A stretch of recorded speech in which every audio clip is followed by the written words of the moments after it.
ಹಾಗೆ ಯಾವ ಪರಮಾತ್ಮನ ವಾಣಿಯಾಗಿದೆಯೋ ಅದೇ ಇವಾಗ್ಲೂ ಬರೋದು, ಪರಂಪರೆಯಿಂದ ಬರೋದು ಅಂತ ಹೇಳೋದಕ್ಕೆ. ಅದಕ್ಕೆ ಅಲ್ಲಿ ನಹಾನತೆಯೇ ಅದು ಬಿಡಿಸ್ಕೊಂಡ್ ಬರ್ಕೊಂಡ್ಬಿಡ್ಬೇಕಲ್ಲಿ. ನಾವೇನಾಗ್ಬಿಡುತ್ತೆ ಅಂದ್ರೆ ತಕ್ಷಣ ನಾವ್ ಅಲ್ಲಿ ಬರ್ಕೊಳ್ಳೋದಿಲ್ಲದೆ ಮರ್ತೋಗ್ಬಿಡುತ್ತೆ ನಮ್ಗೆ. ಅಲ್ಲಿ ಏನ ತದ್ವ ನಾಗೆ ನಹ ನ ಅಂತ ನಮಗೆ ವ್ಯಾಕರಣ ಎಲ್ಲ ಅಷ್ಟೆಲ್ಲ ಗೊತ್ತಿಲ್ಲ. ಆದ್ರೆ ಇವಾಗ ಗೊತ್ತು ಏನು ಒಂದು ಸ್ವಲ್ಪ ಸಾ ಅಂತ ಮುಂದೆ ಬಂದ್ರೆ ವಿಸರ್ಗ ಇದೆ ಅಂತ ಅರ್ಥ. ಜ್ಞಾಪಕ ಇಟ್ಕೊಳ್ಳಿ, ಯಾವಾಗ ಒಂದು ಅಕ್ಷರದ ಮುಂದೆ ಸಾ ಬಂದ್ರೆ ಅಲ್ಲಿ ವಿಸರ್ಗ ಇದೆ ಅಂತ ಅರ್ಥ. ಅವಾಗ ನಹ ಅಂದ್ರೆ ನಾಗೂ ನಹಗೂ ವ್ಯತ್ಯಾಸ ಇದೆಯಲ್ಲ. ನಾ ಅಂದ್ರೆ ಬೇಡ ಅಂತ ಅರ್ಥ, ನಹ ಅಂದ್ರೆ ನಮಗೆ ಅಂತ ಅರ್ಥ. ಎಷ್ಟು ವ್ಯತ್ಯಾಸ ಆಗತ್ತೆ ನೋಡಿ. ತುಂಬಾ ಕೇರ್ಫುಲ್ ಆಗಿರ್ಬೇಕು. ಅದನ್ನ ಆದಷ್ಟು ಅವ್ರು ಹೇಳ್ಕೊಡುವಾಗ ನಾವು ಅದನ್ನ ಗಮನದಲ್ಲಿ ಇಟ್ಕೊಂಡು ಮಾಡಿದ್ರೆ ತುಂಬಾ ಚೆನ್ನಾಗಿರುತ್ತೆ. ಇವಾಗ ಹೇಳ್ತಾರೆ ಏನ್ ಅರ್ಥ ಇದು? ಅನ್ಯತೆ ಏವ ತದ್ ವಿಹಿತ. ಅನ್ಯತೆ ಏವ, ಏವಾಕಾರ ಹಾಕ್ಬೇಕು, ಇವಾಕಾರ ಹಾಕ್ಲಿಲ್ಲ. ಇರಬಹುದಂತೆ ಅಂತ ಹೇಳಿಲ್ಲ, ಇರತ್ತೆ ಡೆಫಿನೆಟ್ ಅಂತ. ಏವ ಅಂದ್ರೆ ಡೆಫಿನೆಟ್ಲಿ, ಡೆಫಿನೆಟ್ಲಿ ಅದು ಅನ್ಯತೇವ ವಿದಿತಾದ್.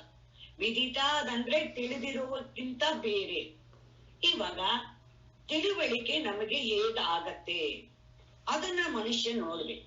ತಿಳುವಳಿಕೆ ಅನ್ನೋದು ಹೇಗಾಗತ್ತೆ? ಮೊದಲು 3 ಇದೆ. 3 ಏನು? ಜ್ಞಾತೃ ತಿಳಿಯುವವನು, ಆಮೇಲೆ ಜ್ಞೇಯ ತಿಳಿಯಬೇಕಾದ ವಸ್ತು, ಆಮೇಲೆ ಜ್ಞಾನ ಅದಕ್ಕೆ ಬೇಕಾದ ಕಾರಣ. 3ರಿಂದ ನಮಗೆ ನಾಲೆಡ್ಜೇ ಆಗತ್ತೆ. ಒಂದು ಫ್ಯಾನ್ ನೋಡ್ಬೇಕು ಅಂದ್ರೂ ಏನ್ ಮಾಡ್ಬೇಕು? ಕಣ್ಣಿಂದ ನೋಡ್ತೀವಿ, ಕರೆಕ್ಟಾ? ನೋಡ್ದವ್ಳು ಯಾರು ಅಂದ್ರೆ ನಾನು ಅಂದ್ವಿ. ನಾನು ಯಾವ್ದನ್ನ ನೋಡ್ದೆ ಅಂದ್ರೆ ಫ್ಯಾನ್ ಅನ್ನ. ಯಾವ್ದನ್ನ ನೋಡ್ತೀವೋ ಅದಕ್ಕೆ ಜ್ಞೇಯ ಅಂತ ಹೆಸರು. ಯಾರು ನೋಡ್ತಾರೋ ಅವನಿಗೆ ಜ್ಞಾತೃ ಅಂತ ಹೆಸರು. ಯಾವುದರಿಂದ ನೋಡ್ತಾನೋ ಅದಕ್ಕೆ ಕಾರಣ. ಅದಕ್ಕೆ ಏನಂತ ಸಾಧನೆ, ಜ್ಞಾನ. ಅದರಿಂದ ಜ್ಞಾನ ಆಗತ್ತೆ. ಜ್ಞಾನಕ್ಕೆ ಮೀಡಿಯಂ ಅಂತ. ಇವಾಗ ನಮ್ಗೆ ತಿಳಿದಿರೋದನ್ನ ಹಾಗೆ ತಾನೆ. ನಮ್ಗೆ ಇವಾಗ ಈ ಪ್ರಪಂಚದಲ್ಲಿ ನಮ್ಗೆ ಏನೇ ತಿಳಿದಿದೆಯೋ ಆ ಎಲ್ಲ ತಿಳುವಳಿಕೆನು ಹೇಗಾಗಿದೆ ಅಂದ್ರೆ ಈ ರೀತಿನೇ ತ್ರಿಪುಟಿಯಿಂದಲೇ ಆಗಿದೆ. ತ್ರಿಪುಟಿ ಅಂದ್ರೆ 3ರಿಂದ ನಮಗೆ ಜ್ಞಾನ ಆಗ್ತಾ ಇದೆ. ಇವ್ರು ಹೇಳಿದ್ರು ನೀವ್ ಏನನ್ನೇ ತಿಳ್ಕೊಂಡ್ರು ನಿಮ್ಮಿಂದ ಬೇರೆಯಾಗಿ ಜ್ಞೇಯ ಪದಾರ್ಥ, ಆಬ್ಜೆಕ್ಟ್ ಅಂತ ನೀವು ತಿಳ್ಕೊಂಡಿದ್ದೀರಲ್ಲ ಅದು ಅದಕ್ಕಿಂತ ಬ್ರಹ್ಮ ಬೇರೆ. ವಾಟ್ ಎವರ್ ಇಲ್ಲಿವರೆಗೂ ನೀವೇನೇ ತಿಳ್ಕೊಂಡಿದ್ದೀರೋ, what have you understood, whatever you know, ಎಲ್ಲದಕ್ಕಿಂತ ಬ್ರಹ್ಮ ಬೇರೆಯಾಗಿದೆ ಅಂತ ಹೇಳಿ ಅದು ಪಕ್ಕ. ಅಥೋ ಅವಿದಿತಾದದಿ. ಇಲ್ಲಿ ಅಥೋ ಶಬ್ದಕ್ಕೆ ಏನ್ ಅರ್ಥ ಬರುತ್ತೆ? ಮತ್ತು ಅಂತ ಬರುತ್ತೆ. ಇದಿಷ್ಟೇ ಅಲ್ಲ, ಬರೀ ನೀವು ತಿಳಿದಿರೋದಕ್ಕಿಂತ ಬೇರೆ ಇಲ್ಲ, ತಿಳಿದಿರೋದಕ್ಕಿಂತಲೂ ಬೇರೆ. What you don't know. ನಾವೇ ಹೇಳ್ತೀವಲ್ವಾ, ಎಲ್ರಿ ನಮಗ್ ಗೊತ್ತು, ಅಯ್ಯೋ ನಾನು ಎಲ್ಲೂ ಟ್ರಾವೆಲ್ ಮಾಡಿಲ್ಲ, ಒಂದೂರಲ್ಲಿ ಇದೆ, ನನ್ ಬೆಂಗಳೂರು ಬಿಟ್ಟು ಏನು ಗೊತ್ತಿಲ್ಲ ರೀ ಅಲ್ವಾ? ಯಾರಾದ್ರೂ ಹೇಳಿದ್ರೆ ನೀವು ಶಿವಮೊಗ್ಗ ಹೋಗಿದ್ದೀರಾ, ಜೋಗ್ ಫಾಲ್ಸ್, ಅಯ್ಯೋ ಇಲ್ಲ ರೀ ನಾವ್ ಬೆಂಗಳೂರು ಬಿಟ್ಟು ಎಲ್ಲೂ ಹೋಗಿಲ್ಲ, ನಮಗ್ ಗೊತ್ತಿಲ್ಲ ಅಂತೀವಿ. ನೋಡಿ, ಎಲ್ಲಾದ್ರೂ ಗೊತ್ತಿಲ್ಲ ಗೊತ್ತಿಲ್ಲ ಗೊತ್ತಿಲ್ಲ ಅನ್ನೋದು ಬೇಕಾದಷ್ಟು ನಮ್ಗೆ. ಆ ಗೊತ್ತಿಲ್ಲ ಅನ್ನೋದಕ್ಕಿಂತ ಬೇರೆ ಅಂತ ಹೇಳಿದ್ರು ಬ್ರಹ್ಮ. ಒಂದು ಗೊತ್ತಿರೋಕ್ಕಿಂತ ಬೇರೆ, ಗೊತ್ತಿಲ್ಲ ಅನ್ನೋದಕ್ಕಿಂತನೂ ಬೇರೆ. ಅದೇ ಅಂತಂದ್ರೆ ಇಲ್ಲಿ ಸರಿಯಾದ ಡೈರೆಕ್ಟ್ ಅರ್ಥ ಏನು ಅಂದ್ರೆ ಮೇಲೆ ಅಂತ ಅರ್ಥ. ಮೇಲೆ ಇರೋದು, ತಿಳಿದೇ ಇರೋದಕ್ಕಿಂತ ತುಂಬಾ ಮೇಲೆ ಇರೋದು ಅಂದ್ರೆ ಅದಕ್ಕೆ ಏನ್ ಮಾಡಿದ್ರು, ಈ ತರ ವರ್ಡ್ ವ್ಯಾಕರಣ ಬದ್ಧವಾಗಿರೋದ್ರಿಂದ ಏನ್ ಮಾಡಿದ್ರು, ದೇವ್ರ ಎಲ್ಲಿದ್ದಾನೆ ಅಂದ್ರೆ ಕೈಲಾಸದಲ್ಲಿ. ಹೈಯೆಸ್ಟ್ ಮೇಲೆ ಹೈಯೆಸ್ಟ್ ಪೀಕ್ ಯಾವುದು? ಕೈಲಾಸ. ಅಲ್ಲಿ ಕೂರಿಸ್ಬಿಡೋಣ ದೇವರನ್ನ, ಮೇಲೆ ಇದ್ದಾನೆ. ಅದಕ್ಕೆ ಈ ಶಂಕರಾಚಾರ್ಯ ಬರೆಯುವ ಮುಂದೆ ಬರೀತಾರೆ ಬೇರೆ ಅಂತಾನು ಅರ್ಥ ಇದೆ. ಅದೇ ಅಂದ್ರೆ ಮೇಲೆ ಅಂತಾನು ಅಂತೆ, ಇನ್ನೊಂದು ಅನ್ಯ ಬೇರೆ ಅಂತಾನು ಅರ್ಥ ಇದೆ. ಅದಕ್ಕಿಂತ ಬೇರೆ. ಇತಿ ಹೀಗೆಂದು ಶುಶ್ರುಮ ಕೇಳಿದ್ದೀವಿ ನಾವು. ಯಾರಿಂದ? ಪೂರ್ವೇಶಾಂ, ಹಿಂದಿನವರು. ಯಾರವರು? ವ್ಯಾಚಚಕ್ಷಿರೆ, ನಮಗೆ ವಿವರಿಸಿ ಹೇಳಿದವರು, ಹಿರಿಯರು, ಗುರುಗಳು, ಪರಂಪರೆಯಲ್ಲಿ ಬಂದಿರುವರು ನಮಗೆ ಏನ್ ಮಾಡಿದ್ದಾರೆ, ಅದನ್ನ ವಿವರಿಸಿ ನಮಗೆ ಚೆನ್ನಾಗಿ ಅರ್ಥ ಆಗೋಂಗೆ ಹೇಳಿದ್ದಾರೆ. ಇದನ್ನ ನಾವು ಅವರಿಂದ ಕೇಳ್ಕೊಂಡಿದೀವಿ. ಸೊ ಏನಂತ ಕೇಳ್ಕೊಂಡಿದೀವಿ? ಅನ್ಯದೇವ ತತ್ ವಿದಿತ. ತತ್ ಅಂದ್ರೆ ಪ್ರಕೃತ, ಟಾಪಿಕ್ ಅಂಡರ್ ಡಿಸ್ಕಷನ್. ಇವಾಗ ನಮ್ಮ ಟಾಪಿಕ್ ಯಾವುದು? ಬ್ರಹ್ಮ, ಪರಮಾತ್ಮನೇ ನಮ್ಮ ಟಾಪಿಕ್. ಅದಕ್ಕೆ ತತ್ ಅಂದ್ರು. ಪ್ರಕೃತ ಟಾಪಿಕ್, ಈ ಯಾವುದ ಬಗ್ಗೆ ಮಾತಾಡ್ತಿದೀವೋ ಆ ಬ್ರಹ್ಮ ಅದು ತಿಳಿದಿರೋದಕ್ಕಿಂತ ಬೇರೆ, ಅಥವಾ ಅವಿದಿತಾದದಿ ತಿಳಿದಿರೋದಕ್ಕಿಂತಲೂ ಮೇಲೆ ಇದೆ, ಅಂದ್ರೆ ಬೇರೆ ಆಗಿದೆ. ಇತಿ ಶುಶ್ರುಮ ಹೀಗಂತ ಕೇಳಿದೀವಿ. ಯಾರಿಂದ ಕೇಳಿದೀವಿ? ಪೂರ್ವೇಶಾಂ ಏ ನಹ ತತ್ ವ್ಯಾಚಚಕ್ಷಿರೇ, ಯಾರು ಅದ ನಮಗೆ ವಿವರಿಸಿ ಹಿರಿಯರ ಪರಂಪರೆಯಿಂದ ಕೇಳಿದಾರೋ ಅದನ್ನ ನಾವು ಕೇಳಿದೀವಿ. ಇವಾಗ ಭಾಷ್ಯವನ್ನು ನೋಡೋಣ. ಯಾಕೆಂದ್ರೆ ಇದಿಷ್ಟರಿಂದ ನಮಗೆ ನಿಜವಾಗ್ಲೂ ಏನು ಅರ್ಥ ಆಗಿಲ್ಲ. ಗೊತ್ತಾಗತ್ತೆ ನಮ್ಗೆ ಅರ್ಥ ಆಗಿಲ್ಲ ಅಂತ, ಆದ್ರೆ ಹೇಗೆ ಮುಂದುವರಿತೀವೋ ಚೆನ್ನಾಗಿ ಆವಾಗ ಏನಾಗತ್ತೆ ನಮ್ಗೆ ಎಲ್ಲಾನು ಅರ್ಥ ಆಗುತ್ತೆ. ಅನ್ಯತೆ ಏವ ಪೃಥಗೇವ ತತ್. ಅನ್ಯತೇವ ಅಂದ್ರೇನು? ಪೃಥಗೇವ, ಅದು ಬೇರೆಯೇ ಆಗಿದೆ. It is different from that ಅಂತ ಅರ್ಥ. ಅದು ಬೇರೆನೇ ಆಗಿದೆ ಅಂತ ಹೇಳಿದ್ರು. ಯಥ ಪ್ರಕೃತಂ ಶ್ರೋತ್ರಾದೀನಾಂ ಶ್ರೋತ್ರಾದಿ ಇತಿ ಉಕ್ತಂ ಅವಿಷಯಶ್ಚ ತೇಷಾಂ ತದ್ ವಿದಿತಾತ್ ಅನ್ಯದೇವಾಹಿ. ಶ್ರೋತ್ರಾದಿಗಳಿಗೆ ಅವಿಷಯ, ವಿಷಯ ಅಲ್ಲ ಅಂತ ಹೇಳಿದ್ರು. ಶ್ರೋತ್ರ ಆದಿ ಅಂದ್ರೇನು? ಶ್ರೋತ್ರ, ಚಕ್ಷು, ಘ್ರಾಣ, ಸ್ಪರ್ಶ, 5 ಇಂದ್ರಿಯನು ತಗೋಬೇಕು ನಿಮ್ಮ ಅಲ್ವಾ. ಆಮೇಲೆ ಜಿಹ್ವ, ನಾಲಿಗೆ, ಈ 5 ಜ್ಞಾನೇಂದ್ರಿಯನು ಒಂದನ್ನು ಹೇಳಿದ್ರೆ ಎಲ್ಲಾನು ತಗೊಳ್ಬೇಕು. ಅದು ಎಲ್ಲದಕ್ಕಿಂತ ವಿಷಯ ಅಲ್ಲ. ಅಂದ್ರೆ ಏನಾಯ್ತು? ಬ್ರಹ್ಮ ಶಬ್ದ, ಸ್ಪರ್ಶ, ರೂಪ, ರಸ, ಗಂಧ ಇದು ಯಾವುದು ಅಲ್ಲ.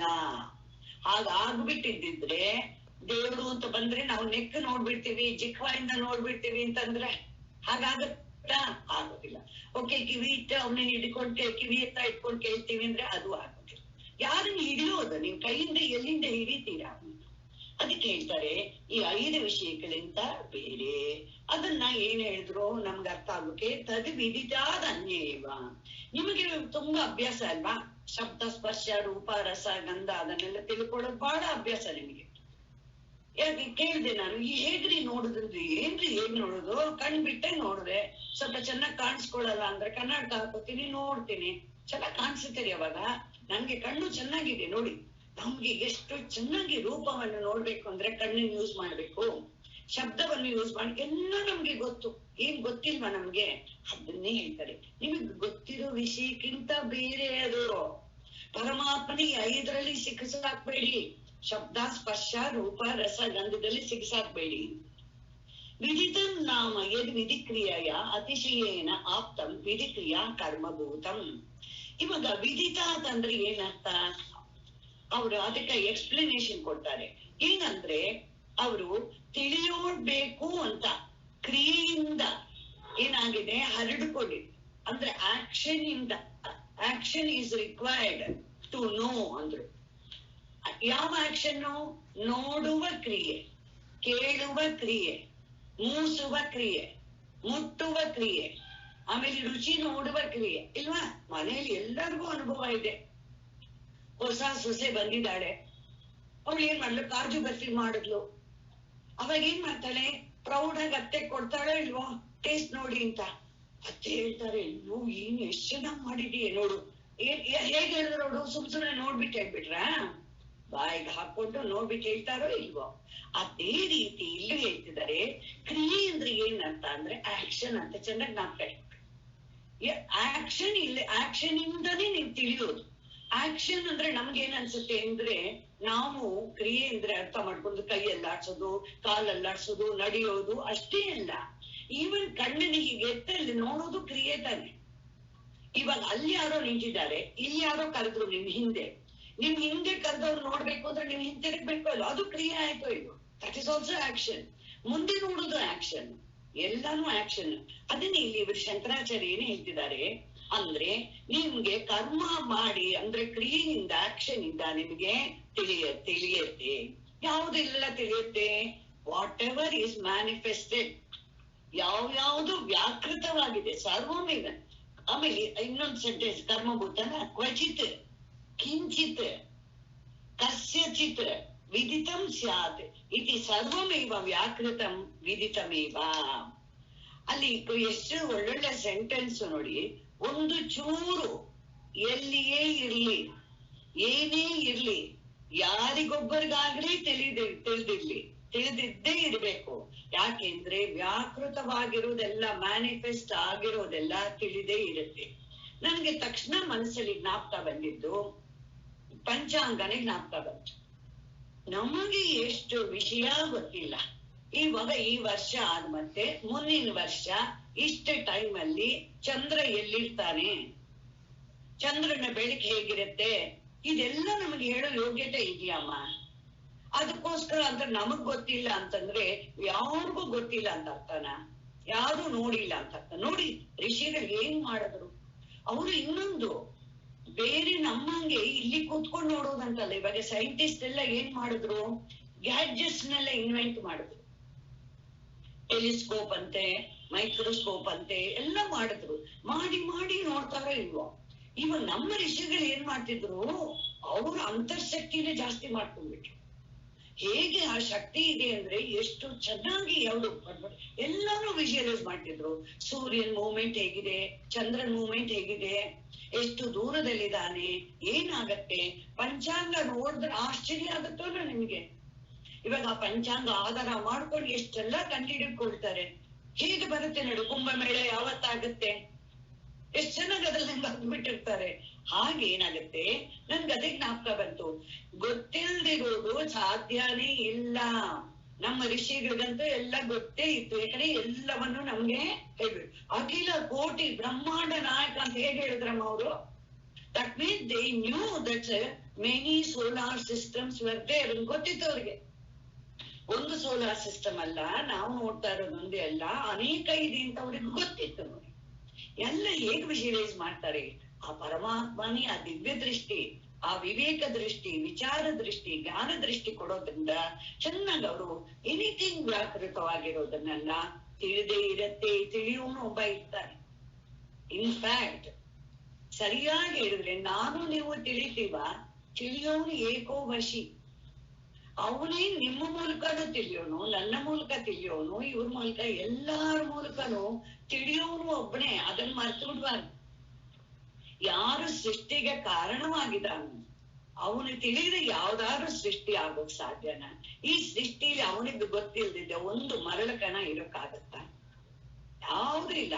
ಅದಕ್ಕೆ ಕನಕದಾಸರು ಏನ್ ಹಾಡ್ತಾರಮ್ಮ, ಕಲ್ಲೊಳಗೆ ಹುಟ್ಟಿರುವ ಕ್ರಿಮಿಕೀಟಗಳಿಗೆಲ್ಲ ಅಲ್ಲಲ್ಲಿ ಆಹಾರ ಇಟ್ಟವರು ಯಾರು.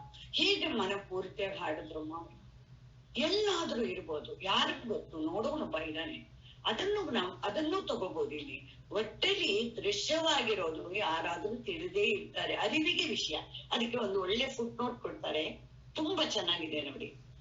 ವಿದಿತವೆಂದು ಮಾತಿನಲ್ಲಿ ನಮ್ಮಲ್ಲಿ ಯಾರಿಗೊಬ್ಬರಾಗದಿರೋ ತಿಳಿದಿರುವುದು ಮಾತ್ರವೇ ಅಲ್ಲ, ಅಷ್ಟೇ ಅಲ್ಲ, ತಿಳಿಯುವ ಯೋಗ್ಯತೆ ಇದೆ ಅಂತ.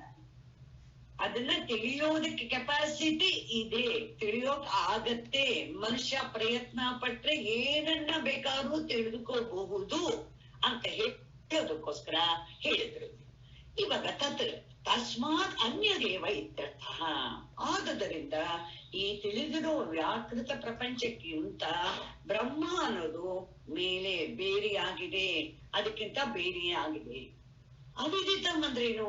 ಅಜ್ಞಾತಂ, ಗೊತ್ತಿಲ್ದಿರೋದು. ನಮಗೆಲ್ಲ ನಾವು ಫೇಮಸ್, ನಾವು ಸಂಸಾರಿಗಳು, ಶಾರೀರ ಅಂತ ಕರೀತಾರೆ, ನಮ್ಮನ್ನ ಜೀವನ ಸಂಸಾರಿ ಅಂತ ಕರೀತಾರೆ. ನಾವೆಲ್ಲ ಏನಾಗಿದ್ದೀವಿ ಅಂತ ತುಂಬಾ ಫೇಮಸ್. ಎಷ್ಟು ಫೇಮಸ್ ಅಂತಂದ್ರೆ ಅಷ್ಟು ಫೇಮಸ್ ನಾವು. ಸೊ ಹೇಗಿರ್ತೇವೆ ನಾವು ಅಂತಂದ್ರೆ ನಮಗ್ ಗೊತ್ತಿಲ್ದಿರೋದೇ ಜಾಸ್ತಿ, ಗೊತ್ತಿರೋಕ್ಕಿಂತ ಗೊತ್ತಿಲ್ದಿರೋದು ಬಹಳ ಜಾಸ್ತಿ ಅಲ್ವಾ? ಇವಾಗ ನಮ್ಮನ್ನ ಯಾರಾದ್ರೂ ನಿಂಗೆ ಏನೇನು ಗೊತ್ತಿಲ್ಲ ಅಂದ್ರೆ ಏನೇನು ಅಂತ ಹೇಳ್ತೀರಾ? ಅದ್ರ ಬದ್ಲಿ ಎಷ್ಟು ಗೊತ್ತಿದೆ ಅಂತ ಹೇಳೋದು ಸುಲಭ ಅಲ್ವಾ? ಸ್ವಲ್ಪ ಗೊತ್ತಿದೇರಿ.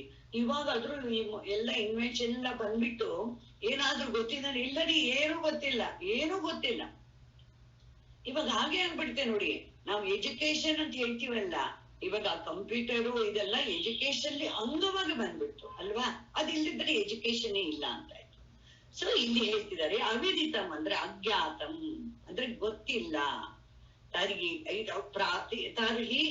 ಇತಿ ಪ್ರಾಪ್ತೆ ಅಹಂ ಅಥೋ ಅಪಿ ಅವಿದಿತಾದ್. ಹೀಗಂತ ಬಂದ್ರೆ ಅರಿಯಲ್ಪಡತಕ್ಕದ್ದಲ್ಲ ಅಂದ್ರೆ ಬೇರೆ ಅಂದ್ರೇನೋ ತಿಳಿಯಲ್ಪಡತಕ್ಕದ್ದಲ್ಲ, ಅದನ್ನ ತಿಳಿಯೋದಕ್ಕೆ ಆಗೋದಿಲ್ಲ, ಅದಕ್ಕೆ ಯೋಗ್ಯತೆ ಇಲ್ಲ. ಇವಾಗ ವಾಯುವನ್ನ ಕಣ್ಣಿನಿಂದ ನೋಡೋಕೆ ಆಗೋದಿಲ್ಲ. ಯಾಕೆ? ಕಣ್ ಚೆನ್ನಾಗಿಲ್ಲ ಅಂತನ? ಇಲ್ಲ, ಅದು ಕಣ್ಣಿಗೆ ದೃಶ್ಯವಾಗಿ ಕಾಣಿಸ್ಕೊಳ್ಳೋ ಯೋಗ್ಯತೆ ಇಲ್ಲ, ಅದು ಕಾಣಿಸ್ಕೊಳ್ಳೋದಿಲ್ಲ. ವಾಯು ಹೇಗೆ ನಿಮ್ಗೆ ಗೊತ್ತಾಗ್ಬೇಕು? ನಿಮ್ಮ ಸ್ಪರ್ಶದಿಂದಲೇ ಗೊತ್ತಾಗ. ಸ್ಪರ್ಶ ಒಂದು ಬಿಟ್ರೆ ಇನ್ಯಾವುದ್ರಿಂದನೂ ಗೊತ್ತಾಗೋಕೆ ಸಾಧ್ಯ ಇಲ್ಲ ಅಂತ ಆಯ್ತು. ಅರ್ಥ ಆಯ್ತಾ ಅಲ್ಲಿವರೆಗೆ? ಇವಾಗ ಹೇಳ್ತಾರೆ ಅವಿದ್ಯೆ ಯಾವುದು ಹೇಗಿದೆ ಅಂದ್ರೆ ಅವಿದಿತಾತ್ ವಿದಿತ ವಿಪರೀತಾತ್ ಅವ್ಯಾಕೃತಾತ್ ಅವಿದ್ಯಾ ಲಕ್ಷಣಾತ್ ವ್ಯಾಕೃತ ಬೀಜಾತ್. ಇದು ತಿಳಿಯೋದಕ್ಕೆ ಆಗದೆ ಇರೋದು. ಅದು ಹೇಗಿದೆ? ಅವಿದಿತಕ್ಕಿಂತ ತಿಳಿಯೋದಕ್ಕೆ ಯೋಗ್ಯತೆ ಇಲ್ಲದಿರೋದಕ್ಕಿಂತ ಬೇರೆಯಾಗಿದೆ. ವ್ಯಾಕೃತ ಅವ್ಯಾಕೃತ ಎರಡೂ ಏನಾಗಿದೆ? ಅವಿದ್ಯೆಯಿಂದನೇ ಕಲ್ಪಿತವಾಗಿದೆ. ಅದಕ್ಕೆ ನೀವು ಅರ್ಥ ಮಾಡ್ಕೋಬೇಕು. ಹೇಗೆ ಅಂತಂದ್ರೆ ವ್ಯಾಕೃತ ಅಂದ್ರೆ ಸೃಷ್ಟಿ.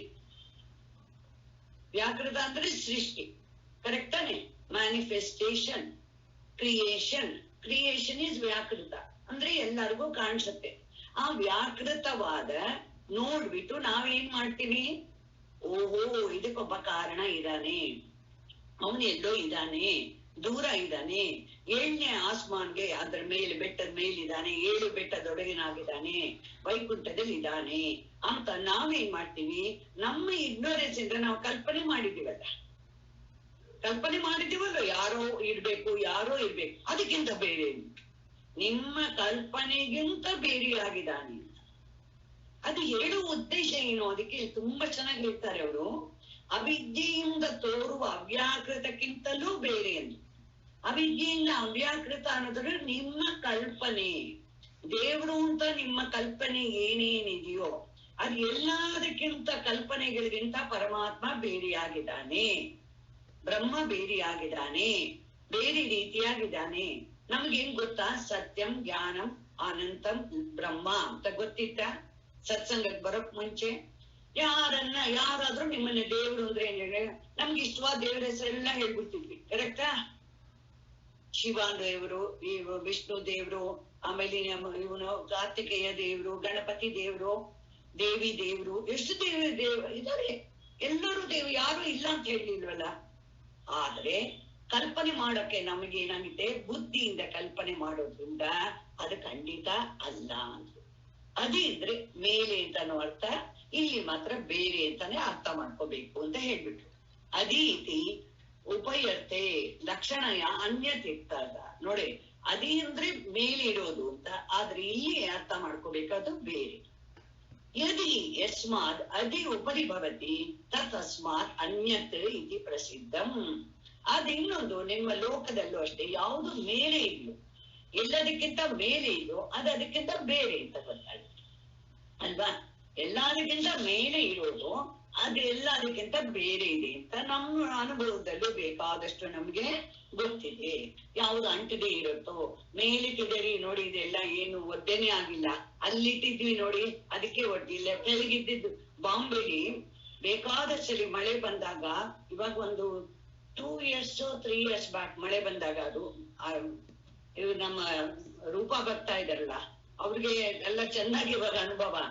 ಯಾಕೆಂದ್ರೆ ಆ ಮನೆಗೆ ರಾತ್ರಿ ಬರೋಕೆ ಆಗ್ಲಿಲ್ಲ, ಬಸ್ಸಲ್ಲಿ ಬಸ್ಸಲ್ಲೇ ಕೂತಿರ್ಬೇಕಾಗಿತ್ತು, ಕೆಳಗೆ ಇಳಿಯೋಂಗಿಲ್ಲ, ಎಲ್ಲ ಬಸ್ಸಲ್ಲಿ ನೀರ್ ಬರುವಂಗಿಷ್ಟು. ಸೊ ಇವಾಗ ಏನ್ ಹೇಳ್ತಾರೆ, ಅವಾಗ ಯಾರು ಮೇಲೆ ಇದ್ದಾರೋ ಅವ್ರು ನೀರಿಗೆ ಅಂಟದೆ ಇದ್ದಾರೆ ಅನ್ನೋದು ಪ್ರಸಿದ್ಧವಾಗಿದೆಯೋ ಇಲ್ವೋ, ಅದನ್ನೇ ಇಲ್ಲಿ ಹೇಳ್ತಾ ಇದ್ದಾರೆ. ಈ ಲೌಕಿಕದಲ್ಲಿ ಪ್ರಸಿದ್ಧವಾಗಿದೆ. ಇವಾಗ ನೆಕ್ಸ್ಟ್ ಇನ್ನೊಂದು ಭಾಷೆ ಬರೀತಾರೆ. ಅದ್ರಲ್ಲಿ ಏನ್ ಹೇಳ್ತಾರೆ? ಯದ್ ವಿದಿತಂ ತದಲ್ಪಂ ಮತ್ಯಂ ದುಃಖಾತ್ಮಕಂ ಚ ಇತಿ ಹೇಯಂ ತಸ್ಮಾತ್ ವಿದಿತಾದ್ ಅನ್ಯತ ಬ್ರಹ್ಮ ಇತ್ಯುಕ್ತೇತು ಅಹೇಯತ್ವಂ ಉಕ್ತಂ ಸ್ಯಾತ್. ಯದ್ ವಿದಿತಂ ತದಲ್ಪಂ, ಯಾವುದು ನಮ್ಗೆ ಗೊತ್ತಿದೆಯೋ ಅದು ಪರಿಚಿನ್ನವಾಗಿದೆ. ಅಲ್ಪ ಅಂದ್ರೇನು? ಒಂದು ಕಂಡೀಷನ್. ಇವಾಗ ಇದು ನನಗೆ ಗೊತ್ತು, ಇದು ಎಷ್ಟಿದೆ, ಇಷ್ಟು ಉದ್ದ, ಇಷ್ಟ ಅಗಲ, ಎಷ್ಟು ಭಾರ ಇದೆ ಎಲ್ಲ ಹೇಳಿದ್ವಿ. ಇದೆಷ್ಟಿದೆ ಅಂದ್ರೆ ಇದು ಇಷ್ಟು ಭಾರ ಇದೆ, ಇಷ್ಟು ಉದ್ದ, ಇದೆಲ್ಲ ನಮಗೆ ಕಾಣಿಸುತ್ತೆ ಕಣ್ಗೆ. ಕೈಯಲ್ಲಿ ತಗೊಂಡು ನೋಡ್ಬೋದು ಅಲ್ವಾ? ಇಲ್ಲದ್ರೆ ವೇಯಿಂಗ್ ಮೆಷಿನ್ ಹಾಕಿ ನೋಡ್ಬೋದು. ನಮ್ಗೆ ಹಾಗೇನಾಗಿದೆ, ಇದೆಲ್ಲ ಪರಿಚಿನ್ನವಾಗಿದೆ. ಅಲ್ಪವಾಗಿದೆ ಅಂದ್ರೇನು? ಕಂಪೇರ್ ಟು ರಿಲೇಟಿವ್ ಸ್ಟೇಟ್ಮೆಂಟ್ ಯಾವಾಗ್ಲೂ ನಾಪ್ಕೊಳ್ಳಿ. ರಿಲೇಟಿವ್ ಸ್ಟೇಟ್ಮೆಂಟ್ ಅಂದ್ರೇನು? ಕಂಪ್ಯಾರಿಸನ್. ಇದಕ್ಕಿಂತ ಇದು ದೊಡ್ಡದು, ಇದಕ್ಕಿಂತ ಇದು ಭಾರ, ಇದಕ್ಕಿಂತ ಇದು ಲೈಟ್ ಅಂತ ಹೇಳ್ತೀವಲ್ಲ, ದಟ್ ಈಸ್ ಕಾಲ್ಡ್ ಕಂಪ್ಯಾರಿಸನ್. ಅದಕ್ಕೆ ಸಾಪೇಕ್ಷ ಅಂತ ಹೇಳ್ತಾರೆ. ಅವ್ರು ಹೇಳ್ತಾರೆ ಇದು ಹೇಗಿದೆ ಅಂದ್ರೆ ತುಂಬಾ ಅಲ್ಪವಾಗಿರೋದ್ರಿಂದ ಅಹೇಯತ್ವಂ, ಖಂಡಿತ ಅದನ್ನ ಬ್ರಹ್ಮ ಅಂತ ತಿಳ್ಕೊಳಕ್ಕೆ ಹೋಗಿತ್ತಲ್ಲ, ಅದನ್ನ ಬಿಡ್ಬೇಕು. ತಿಳ್ಕೊಬೇಡಿ ಅಂತ ಹೇಳ್ತಿಲ್ಲ, ಅದನ್ನ ಬ್ರಹ್ಮ ಅಂತ ತಿಳ್ಕೊಬೇಡಿ. ಏನ್ ಭಯಪಟ್ಕೊಂಡ್ಬಿಡ್ಬಾರ್ದು. ಹಾಗಾದ್ರೆ ಏನ್ರಿ, ನಮ್ ಮನೆ, ನಮ್ ಸೀರೆ, ನಮ್ ಅಲ್ಮಾರ ಇದೆಲ್ಲ ಅಲ್ಪ, ಕರೆಕ್ಟ್ ಚಿಕ್ಕ ಚಿಕ್ಕದಾಗಿದೆ, ಅದಕ್ಕೋಸ್ಕರ ಅದನ್ನ ಹೇಯತ್ವ ಅಂದ್ಬಿಟ್ರಲ್ಲ, ಬಿಟ್ಟು ಬಿಡು ಅಂದ್ರೆ ಬಿಟ್ಟು ಬಿಡುವುದಿಲ್ಲ, ಅದನ್ನ ಬ್ರಹ್ಮ ಅಂತ ತಿಳ್ಕೊಬೇಡಿ ಅಂತ ಹೇಳಿದ್ರು. ಯಾಕೆ? ಇವಾಗ ನಿಮಗೆ ಬ್ರಹ್ಮನ ಲಕ್ಷಣ ಹಿಡ್ಕೊಂಡು ಬ್ರಹ್ಮನನ್ನ ಗುರುತಿಸ್ಬೇಕು ಅಂತ ಹೇಳ್ತಾ ಇರುವಾಗ ಅನಾತ್ಮಗಳನ್ನ ಹಿಡ್ಕೊಂಡ್ರೆ ಹೀಗೆ. ಇವಾಗ ನೀವು ನಿಮ್ಮ ಮನಸ್ಸಿನಲ್ಲೂ ಒಂದು ಪ್ರಶ್ನೆ ಬರ್ಬೋದು, ಆಕ್ಚುಲಿ ಕೇಳ್ಬೇಕು ನೀವು ಇದನ್ನೆಲ್ಲ. ಅದೇ ಗುರುಗಳೇ, ನೀವು ಎಷ್ಟ್ ಕಡೆ ಬರುತ್ತಲ್ವಾ, ಸರ್ವಂ ಖಲ್ವಿದಂ ಬ್ರಹ್ಮ, ಎಲ್ಲವೂ ಪರಮಾತ್ಮನೇ, ಅವನ ಬಿಟ್ಟು ಏನೂ ಇಲ್ಲ ಅಂತಾರೆ. ಇವಾಗ ಇಷ್ಟೆಲ್ಲ ಗಲಾಟೆ ಮಾಡ್ತಿದ್ದೀರಲ್ಲ, ಬ್ರಹ್ಮ ಅನ್ನೋದು ಇದಕ್ಕಿಂತ ಬೇರೆ, ಇದಕ್ಕಿಂತ ಬೇರೆ ಅಂತ. ನೀವೇ ಇನ್ನೊಂದ್ ಕಡೆ ಬೇರೆ ಎಲ್ಲ ಹೇಳಿದ್ರಿ, ಬೇರೆ ಉಪನಿಷತ್ತಲ್ಲಿ ಈಶಾವಾಸ್ಯಮಿದಂ ಸರ್ವಂ ಅಂತ ಹೇಳಿದ್ರಿ. ಇವಾಗ ಯಾಕೆ ಇದನ್ನ ಬೇರೆ ಬೇರೆ ಅಂತ ಹೇಳ್ತೀರಾ ಅಂತ ಬರುತ್ತೆ ನಮ್ಮ ಮನಸ್ಸಲ್ಲಿ. ಆದ್ರೆ ವಿಚಾರ ಮಾಡ್ತಾ ಇದೀವಿ, ಜ್ಞಾಪಕ ಇಟ್ಕೊಳ್ಳಿ. ಗುರು ಶಿಷ್ಯನಿಗೆ ಉಪದೇಶ ಮಾಡ್ತಾ ಇದ್ದಾರೆ. ಶಿಷ್ಯನನ್ನ ನಿಮಿತ್ತ ಮಾಡ್ಕೊಂಡು ಯಾರಿಗ ಉಪದೇಶ ಅಂದ್ರೆ ನನಗೆ ಉಪದೇಶ ಮಾಡ್ತಾ ಇದ್ದಾನೆ ಅಂತ ಅನ್ಕೋಬೇಕು. ನಾವು ಪ್ರತಿಯೊಬ್ರು ಏನ್ ಅನ್ಕೋಬೇಕು, ನನಗೆ ಉಪದೇಶ ಮಾಡ್ತಾ ಇದ್ದಾರೆ, ಅವಾಗ್ಲೇ ನಿಮಗೆ ಚೆನ್ನಾಗ್ ಅರ್ಥ. ಹಾಗೆ ಏನಾಗುತ್ತೆ, ಇಲ್ಲಿ ಯಾಕೆ ಹೇಳ್ತಾ ಇದ್ದಾರೆ? ಆತ್ಮ ಅನಾತ್ಮ ವಿಂಗಡ ಮಾಡ್ಬೇಕು, ವಿವೇಕ ಬರ್ಬೇಕಲ್ಲ. ನಮ್ಗೆ ವಿವೇಕನೇ ಇಲ್ದಿದ್ರೆ ನಾವು ಹೇಗೆ ಅದನ್ನ ಅರ್ಥ ಮಾಡ್ಕೊಳ್ಳೋದು? ಅದಕ್ಕೋಸ್ಕರ ಇವ್ರು ಏನ್ ಹೇಳಿದ್ರು, ಅದನ್ನ ಬಿಡ್ಬೇಕು ಅಂತಂದ್ರು. ಹೇಯತ್ವ ತಸ್ಮಾ ವಿದಿತ ಅನಂತ ಬ್ರಹ್ಮ ಇತ್ಯುಕ್ತೇತು ಅಹೇಯತ್ವ ಮುಕ್ತಂ ಸ್ಯಾತ್. ಆಮೇಲೆ ಇನ್ನು ತಿಳಿದಿರೋದಾಗ ಅದನ್ನೇನು ಬಿಡೋದಿದೆ, ಮೊದಲೇ ನಿಮಗ್ ಗೊತ್ತಿಲ್ಲ, ಅದನ್ನೇನು ಬಿಡ್ಬೇಕಾಗಿಲ್ಲ. ತಥಾ ಅವಿದಿತಾದದಿ ಇತ್ಯುಕ್ತೆ ಅನುಪಾದೇಯತ್ವ ಮುಕ್ತಂ ಸ್ಯಾತ್. ಸೊ ಅದಕ್ಕಿಂತ ಬೇರೆ ಅಂತ ಹೇಳಿರೋದು ಸರಿಯಾಗಿದೆ. ಯಾಕೆಂದ್ರೆ ಅದರಿಂದ ತಿಳಿಯಲ್ಪಡತಕ್ಕದಂತ ಬ್ರಹ್ಮವು ಬೇರೆ ಏನಿಲ್ಲ, ಅದನ್ನ ಬಿಡ್ಬೇಕಾಗಿಲ್ಲ. ಯಾಕಂದ್ರೆ ನಿಮ್ಗೆ ಅದು ಗೊತ್ತೇ ಇಲ್ಲ. ಆಮೇಲೆ ಇವಾಗ ಏನಾಯ್ತು ಹಾಗಾದ್ರೆ, ಅತಶ್ಚ ಇಲ್ಲಿ ಬಂತು ಸರಿ. ತಥಾ ಇತ್ಯುಕ್ತ ಅನುಪಾದೇ ಉಕ್ತ ಕಾರ್ಯಾರ್ಥಂ ಹಿ ಕಾರಣಂ ಅನ್ಯತ್ಯ ಅನ್ಯೇನ ಉಪಾದೀಯತೆ. ಇಲ್ಲಿ ಏನ್ ಹೇಳ್ದಂಗಾಯ್ತು, ಬಿಡಲ್ಪಡೋದು, ಹಿಡ್ಕೊಳ್ಳೋದು ಹೇಯ ಅಂದ್ರೆ ಬಿಡೋದು, ಅಹೇಯ ಅಂದ್ರೆ ಬಿಡದೆ ಇರೋದು. ಇದು ಎರಡಕ್ಕಿಂತನೂ ಬೇರೆ ಆಗಿದೆ. ಕಾರ್ಯಾರ್ಥಂ ಹಿ ಕಾರಣಂ ಅನ್ಯೇನ ಉಪದೀಯತೆ. ಕಾರ್ಯದಿಂದ ಅಂದ್ರೆ ಕಾರ್ಯ ಅಂದ್ರೆ ಏನು? ಎಫೆಕ್ಟ್. ಕಾರಣ ಅಂದ್ರೆ ಕಾಸ್. ಇವಾಗ ಎಫೆಕ್ಟ್ ಯಾವುದು ಅಂದ್ರೆ ನಮ್ಮ ಮೂರು ಅವಸ್ಥೆನೇ ಎಫೆಕ್ಟ್: ಜಾಗೃತ, ಸ್ವಪ್ನ, ಸುಷುಪ್ತಿ. ಈ ಮೂರು ಎಫೆಕ್ಟ್ ಕಾರ್ಯ ಅಂದ್ರೆ. ಇದರಲ್ಲಿ ವ್ಯಾಕೃತ ಯಾವುದು? ಜಾಗೃತ, ಸ್ವಪ್ನ ಎರಡೂ ವ್ಯಾಕೃತ. ಸುಷುಪ್ತಿ ಏನಾಗಿದೆ? ಅವ್ಯಾಕೃತವಾಗಿದೆ. ಕರೆಕ್ಟಾ? ಮ್ಯಾನಿಫೆಸ್ಟ್ ಆಗಿಲ್ಲ, ಎಲ್ಲರಿಗೂ ಗೊತ್ತಿರೋ ವಿಷಯ ಇದು. ಇವಾಗ ಇದೀಗ ಅಂದ್ರೆ ಇದು ಎರಡು ಗ್ರೂಪ್ ಆಯ್ತು. ಒಂದು ಜಾಗೃತ ಸ್ವಪ್ನ, ಒಂದು ಗ್ರೂಪ್. ಅದಕ್ಕೆ ಏನ್ ಮಾಡಿದ್ರಿ? ವ್ಯಾಕೃತ, ಮ್ಯಾನಿಫೆಸ್ಟ್ ಅಂತ ಹೇಳಿದ್ರಿ. ಇದಕ್ಕೆ ಸುಷುಪ್ತಿಗೆ ಅನ್ಮ್ಯಾನಿಫೆಸ್ಟ್, ಅವ್ಯಾಕೃತ ಅಂತ ಹೇಳಿದ್ರಿ. ಇದು ಎರಡಕ್ಕಿಂತ ಬ್ರಹ್ಮ ಬೇರೆ ಅಂದ್ರೆ. ಇವಾಗ ಹಾಗೆ ಅರ್ಥ ಮಾಡ್ಕೋಬೇಕು. ಇದು ಯಾವ್ದು ಕಾರ್ಯ ಅಂತಂದ್ರೆ ಜಾಗೃತ ಸ್ವಪ್ನ ಕಾರ್ಯ. ಸುಷುಪ್ತಿ ಏನಾಗಿದೆ? ಕಾರಣ, ಕಾಸ್. ಸುಷುಪ್ತಿಲಿ ಯಾರು ಇದ್ದಾನೆ ಅಂದ್ರೆ ಅದರಿಂದ ಅವಿದ್ಯಾ ಕಲ್ಪಿತ ಅಂದ್ರೆ ಮೂರು ಸ್ಟೇಟು ನಮ್ಗೆ ಕಲ್ಪಿತ. All the 3 state. ಇದು ಎಲ್ಲಿವರೆಗೂ ಇರುತ್ತೆ ಹೇಳಿ? ಅವಿದ್ಯೆ ಇರೋವರೆಗೂ ಇರುತ್ತೆ ಅಷ್ಟೇ. ಅವಿದ್ಯೆ ಇರೋವರೆಗೂ ನಮ್ಗೆ ಜನ್ಮಗಳು ಬರ್ತಾನೆ ಇರುತ್ತೆ. ನಮ್ಗೆ 3 ಸ್ಟೇಟ್ ಇದ್ದೇ ಇರುತ್ತೆ. ನಾವು ಪ್ರಾಣಿಯಾಗಿ ಹುಟ್ಟಿದ್ರು ಸರಿ, ಪಕ್ಷಿಯಾಗಿ ಹುಟ್ಟಿದ್ರು ಸರಿ, ಮನುಷ್ಯರಾಗಿ ಹುಟ್ಟಿದ್ರು ಸರಿ, ದೇವತೆಯಾಗಿ ಹುಟ್ಟಿದ್ರು ಸರಿ. ಜಾಗೃತ, ಸ್ವಪ್ನ, ಸುಷುಪ್ತಿ, ವ್ಯಾಕೃತ, ವ್ಯಾಕೃತ, ವ್ಯಾಕೃತ, ಅವ್ಯಾಕೃತ. ನೋಡಿದ್ರೆ ಎಷ್ಟು ಚೆನ್ನಾಗಿದೆ. ಇದು ಎಲ್ಲ ಅದಕ್ಕಿಂತ ಖಂಡಿತ ಬ್ರಹ್ಮ ಬೇರೆ, ಕಾರ್ಯಕ್ಕಿಂತ ಬೇರೆ, ಕಾರಣಕ್ಕಿಂತ ಬೇರೆ. ಅದರಿಂದ ಏನ್ ನಿಶ್ಚಯ ಆಯ್ತು?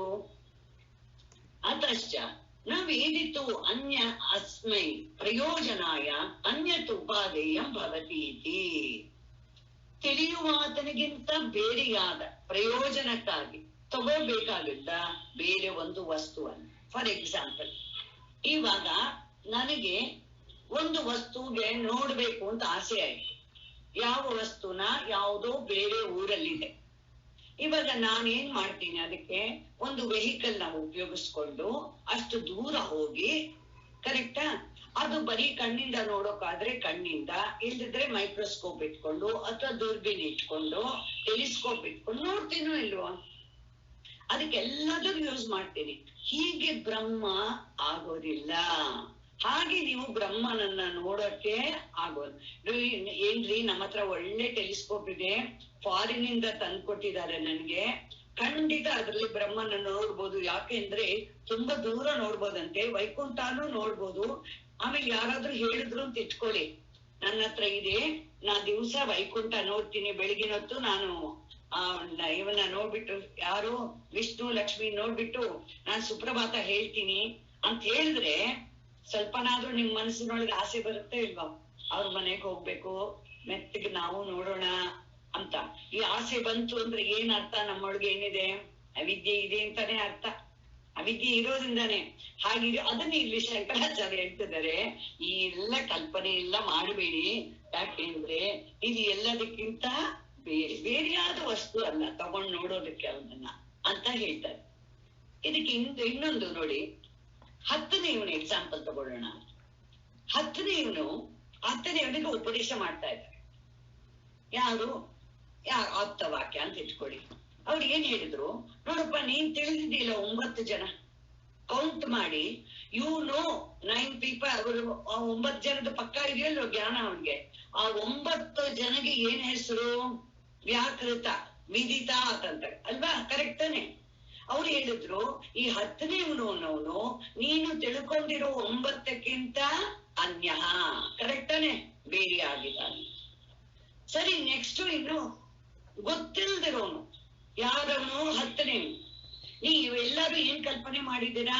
ಅವನು ಎಲ್ಲೋ ಮುಳುಗೋಗಿದ್ದಾನೆ, ನೀರಲ್ಲಿ ಹೊಟ್ಟೋಗ್ಬಿಟ್ಟಿದ್ದಾನೆ, ಅದೆಲ್ಲೋ ಕಳೆದೋಗಿದ್ದಾನೆ, ನಮಗ್ ಗೊತ್ತಿಲ್ಲ ಅಂತ ಕಲ್ಪನೆ ಮಾಡಿದ್ದೀರಲ್ಲ, ಅದು ನಿಮಗ್ ಗೊತ್ತಿಲ್ಲ. ಅದಕ್ಕಿಂತ ಅವನು ಬೇರೆ. ಎಷ್ಟು ಚೆನ್ನಾಗಿದೆ ನೋಡಿ. ಈ 10ನೇ ಎಕ್ಸಾಂಪಲ್ ಇಟ್ಕೊಂಡ್ರೆ ನಮಗೆ ಈ ಮಂತ್ರ ಚೆನ್ನಾಗ್ ಅರ್ಥ ಆಗುತ್ತೆ. ಗೊತ್ತಿರೋ 9 ಜನಕ್ಕಿಂತ ಬೇರೆ. ಆಮೇಲೆ ಭ್ರಾಂತಿಯಿಂದ ಕಲ್ಪನೆ ಮಾಡಿರೋ 10ನೇವನು ಕಳೆದೋಗಿದ್ದಾನೆ, ಗೊತ್ತಿಲ್ಲ ಎಲ್ಲಿದಾನೋ, ಅವಿದಿತ, ಅದಕ್ಕಿಂತ ಇವನು ಬೇರೆ 10ನೇ. ಹಾಗಾದ್ರೆ ಏನಾಯ್ತು? ನೀನೇ 10ನೇವನು, ನಿನ್ನಿಂದ ಒಂದು ಬೇರೆಯಾದ ವಸ್ತು ಇಲ್ಲ. ಅದನ್ನೇ ಹೇಳ್ಬೇಕು ಅಂತ ಇವ್ರು ಏನ್ ಮಾಡ್ತಿದ್ದಾರೆ, 2ಕ್ಕಿಂತಲೂ ಬೇರೆ, ತಿಳಿದಿರೋಕ್ಕಿಂತ. ಏವಂ ವಿದಿತ ಅವಿದಿತಾಭ್ಯಾಂ ಅನ್ಯತೆ ಇತಿ ಹೇಯೋಪಾದೇಯ ಪ್ರತಿಷೇಧೇನ ಸ್ವಾತ್ಮನೋ ಅನನ್ಯತ್ವಾತ್ ಬ್ರಹ್ಮ ವಿಷಯ ಜಿಜ್ಞಾಸ ಶಿಷ್ಯಸ್ಯ ನಿವರ್ತಿತ ಸ್ಯಾತ್. ಇದು ಡೇಂಜರಸ್ ಸ್ಟೇಟ್ಮೆಂಟ್, ಭಯ ಆಗತ್ತೆ ಇದನ್ನು ಓದಕ್ಕೆ. ಏನ್ ಹೇಳ್ತಿದ್ದಾರೆ ಅಂದ್ರೆ, ಮೊದ್ಲು ಹೇಳಿದ್ರು ತೆಗೊಳ್ಳೋದು ಬಿಡೋದು ಹೇಯ ಅಂತೆ, ಆಮೇಲೆ ಅಹೇಯ ಅಂದ್ರೆ ತಗೊಳ್ಳೋದು, 2ಕ್ಕಿಂತಲೂ ಬೇರೆ ಅಂತ ಹೇಳಿ ಶಿಷ್ಯನಿಗೆ ಬ್ರಹ್ಮ ವಿಷಯವಾದ ಎನ್ಕ್ವೈರಿ ಇತ್ತಲ್ಲ, ಕ್ಯೂರಿಯಾಸಿಟಿ ಇತ್ತಲ್ಲ. ಏನ್ ಕ್ಯೂರಿಯಾಸಿಟಿ? ಯಾವ ಕರ್ಣ ಉಪಯೋಗಿಸ್ ನೋಡ್ಲಿ? ಶಬ್ದ ಉಪಯೋಗಿಸ್ಬೇಕಾ? ಕಣ್ಣು ಉಪಯೋಗಿಸ್ಕೋಬೇಕಾ? ಹೇಗೆ ನೋಡ್ಬೇಕು ನಾನು ಅಂತ ಯಾವ ಇಂದ್ರಿಯನ ಉಪಯೋಗಿಸ್ಕೋಬೇಕು ಅಂತ ಇತ್ತಲ್ಲ ಅವನ್ಗೆ, ಅದನ್ನ ತೆಗೆದಾಕ್ಬಿಟ್ರು. ಇವಾಗ ಏನ್ ಗೊತ್ತಾಯ್ತು ಅವ್ರಿಗೆ? ಓಹೋ, ನಾವು ಬೇರೆ ಪ್ರಪಂಚದಲ್ಲಿ ಎಲ್ಲ ತಿಳ್ಕೊಳ್ಳೋ ಹಂಗೆ ಶಿಷ್ಯನಿಗೆ ಗೊತ್ತಾಗೋಯ್ತು.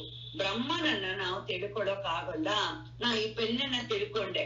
ಪೆನ್ ಹೇಗಿದೆ ಅಂತಂದ್ರೆ ನೋಡಿ ಹೇಳಿದೆ, ಏನಂತ? ಇದು ಗ್ರೀನ್ ಕಲರ್ ಆಗಿದೆ, ಇಷ್ಟು ಉದ್ದ ಇದೆ, ಇದು ಚೆನ್ನಾಗಿ ಹೀಗ್ ಬರೆಯುತ್ತೆ, ಇದೆಲ್ಲ ತಿಳ್ಕೊಂಡೆ ನಾನು. ಹೀಗೆ ನಾವು ಪರಮಾತ್ಮನನ್ನ ಬ್ರಹ್ಮನನ್ನ ತಿಳಿದುಕೊಳ್ಳಕ್ಕೆ ಆಗೋದಿಲ್ಲ ಅಂತ ನಮ್ಗೆ ಪುನಃ ಆ ಶಿಷ್ಯನಿಗೆ ಏನ್ ಮಾಡಿದ್ರು? ರೆಡಿ ಮಾಡ್ತಾ ಇದ್ರು. ಗುರು ಏನ್ ಮಾಡ್ತಿದ್ದಾನೆ? ಶಿಷ್ಯನನ್ನ ತಯಾರು ಮಾಡ್ತಾ ಇದ್ದಾರೆ. ವಿಚಾರ ಮಾಡೋದಕ್ಕೆ ಅವನಿಗೆ ಬುದ್ಧಿಶಕ್ತಿ ಬರ್ಬೇಕು. ಆವಾಗ ಯಾವಾಗ ಇದೆರಡೂ ಆಗಲ್ಲ ಅಂತ ಗೊತ್ತಾಯ್ತು, ಆವಾಗ ಅವ್ರು ಏನ್ ಮಾಡ್ತಾನೆ? ಹಾಗಾದ್ರೆ ಹೇಗ್ ತಿಳ್ಕೋಬೇಕು? ಬ್ರಹ್ಮ ಇಲ್ಲ ಅಂತ ಹೇಳಿದಾರ ಗುರುಗಳು ಇದುವರೆಗೆ? ಇದುವರೆಗೆ ಹೇಳಿದ್ದಾರೆ ವಿದಿತಾದ್ ಅನ್ಯ, ಅವಿದಿತಾದ್ ಅನ್ಯ ಅಂತ ಹೇಳಿದ್ದಾರೆ ವಿನ ಬ್ರಹ್ಮನನ್ನ ತಿಳ್ಕೊಳಕ್ಕೆ ಆಗಲ್ಲ ಅಂತ ಹೇಳಿಲ್ವಲ್ಲ. ಕೃಷ್ಣ ಏನ್ ಹೇಳ್ತಾನೆ? ಬುದ್ಧಿಗ್ರಾಹ್ಯಂ ಅತೀಂದ್ರಿಯಂ ಅಂತ ಹೇಳಿದ್ದಾರೆ. ಇಂದ್ರಿಯಗಳಿಂದ ಆಗೋದಿಲ್ಲ, ಆದ್ರೆ ಬುದ್ಧಿಗ್ರಾಹ್ಯಂ ಅಂದಿದ್ದಾರೆ. ಬುದ್ಧಿಯಿಂದ ಅವನನ್ನ ಗುರುತಿಸ್ಬೋದು, ಅವನನ್ನ ನೀವು ತಿಳ್ಕೋಬಹುದು ಅಂತ ಹೇಳಿರೋದ್ರಿಂದ ಏನಾಗುತ್ತೆ? ಸೊ ಇವಾಗ ಅವನಿಗೆ ಜಿಜ್ಞಾಸೆ ಎರಡರಿಂದ ಸಂಭವಿಸಲ್ಲ, ಎರಡೂ ಆಗ್ತಾ ಇಲ್ಲ. ಯಾವ ಎರಡು? ವ್ಯಾಕೃತ ಅನ್ಮ್ಯಾನಿಫೆಸ್ಟು, ಅನ್ಮ್ಯಾನಿಫೆಸ್ಟು, ತಿಳಿದಿರುವುದು ತಿಳಿದಿರುವುದು ಎರಡೂ ಆಗ್ತಾ ಇಲ್ಲ. ಆದ್ರಿಂದ ಏನಾಯ್ತು? ಆತ್ಮ ಬ್ರಹ್ಮ ಇತ್ಯೇಷ ವಾಕ್ಯರ್ಥ.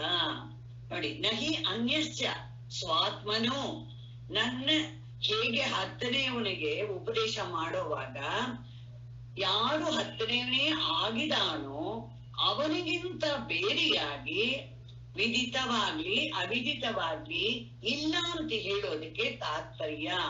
ಇವಾಗ ಗ್ರೌಂಡ್ ರೆಡಿ ಆಗ್ಬಿಟ್ರೆ ಆವಾಗ ಅವ್ರು ಹೇಳ್ತಾರೆ ನೀನೇ ಹತ್ತನೆಯವನು ಅಂದಾಗ ಅವನಿಗೆ ತಕ್ಷಣ ಅರ್ಥ ಆಗುತ್ತೆ.